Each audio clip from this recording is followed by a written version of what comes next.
गरुड़ पुराण 7वां अध्याय। जब आत्मा ने नरक में अपने कर्मों का फल भोग लिया तो उसकी यात्रा वहां समाप्त नहीं होती। गरुड़ पुराण कहता है, मृत्यु के बाद भी आत्मा की अग्नि परीक्षा जारी रहती है। नरक के भयावह अनुभवों के बाद आत्मा को एक रहस्यमय क्षेत्र से गुजरना पड़ता है, जहां उसे अपने समस्त जीवन का दर्पण दिखाया जाता है। हर छोटा बड़ा कर्म, हर विचार, हर भावना सब उसके सामने स्पष्ट हो उठते हैं। यह अनुभव आत्मा के भीतर गहरी पश्चाताप की ज्वाला जलाता है। आत्मा तड़पती है, स्वयं से सवाल करती है, क्यों मैंने इतना अधर्म किया, क्यों भुला दिया सच्चा मार्ग। यहीं पर आत्मा को दो मार्गों का दर्शन होता है। पहला मार्ग उसे संसार में फिर से फंसाने का, भोगों में उलझ जाने का, और दूसरा मार्ग उसे मुक्ति की ओर ले जाने का। लेकिन यह चुनाव आसान नहीं होता। गरुड़ पुराण के श्लोकों में वर्णित है, जो आत्मा अपने कष्टों से शिक्षा लेकर सच्चा प्रायश्चित करती है, वही मोक्ष का अधिकारी बनता है। बाकी आत्माएं फिर से जन्म और मृत्यु के चक्र में फंस जाती है।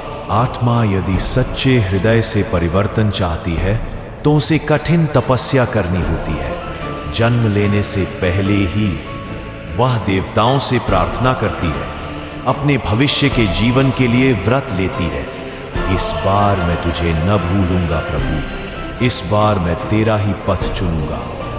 गर्भ में प्रवेश से पहले आत्मा गहरी प्रतिज्ञा करती है, पर जैसे ही जन्म होता है माया की चादर उसके ऊपर पड़ जाती है और वह पुनः सब भूल जाती है। गरुड़ पुराण चेतावनी देता है, मनुष्य शरीर दुर्लभ है। इसे पाकर जो मोक्ष की ओर नहीं बढ़ता, वह स्वयं अपने लिए नरक के द्वार खोलता है। यह अध्याय हमें स्पष्ट करता है, केवल भोग विलास में डूबना जीवन का लक्ष्य नहीं है। प्रत्येक श्वास, प्रत्येक कर्म, प्रत्येक भावना, सब कुछ एक साधना है मोक्ष के मार्ग की ओर। जो आज चेत जाएगा वही मृत्यु के बाद शांति पाएगा, वरना आत्मा फिर से चक्रव्यूह में फंस जाएगी।